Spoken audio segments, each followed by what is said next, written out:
So we're not going to go into an S mount yet, but let's go ahead and say that like he's going to start trying to separate my elbows. He's going to get in this high mount because he wants to set up that arm bar. And my best defense here is to really, really make sure that his hands are occupied, right? I don't want him up here and just sitting here with my elbows separated because it's going to be really easy for him to start setting up arm bars. He can go for a triangle here. He's got all kinds of lovely shit that he can do.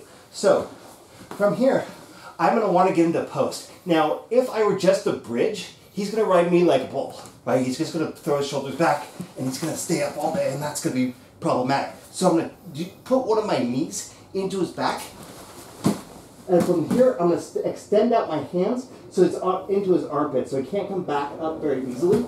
I'm keeping him stretched out. Now I'm going to bridge again. I'm going to put my feet into his armpits, and if you can't reach him, you might be able to just come in front of his chest. Now I'm just going to straighten out my legs, and as I come up, you see that I'm hooking this ankle here, right? And so from here, I can get, so his toes, not his top of his foot, but his toes are in my armpit, and then I can extend forward, and then there's a straight ankle lock there. But be very careful, because if he goes over and he starts to roll over, he's got a chance at an ankle lock as well. So again, like, you could do this from a mid-range mount. It would work because you have more power to buck.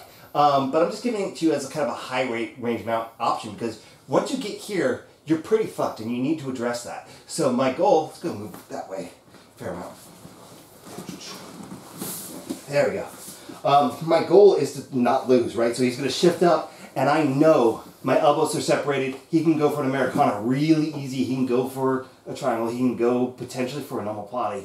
He's got all kinds of shit. So I need to put power behind my bridge. So I'm connecting my knee to his back of his hips, and I'm bucking forward, and I put my hands up, and I keep rolling, push, and if I can, I'm going to go for this straight ankle lock here.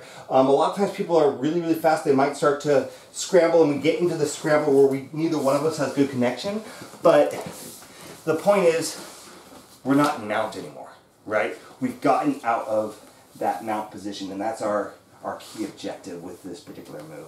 But again, this one's a little bit risky because we have kind of an equal opportunity to set up an ankle lock. And so we have to be like, you have to be really, really mindful.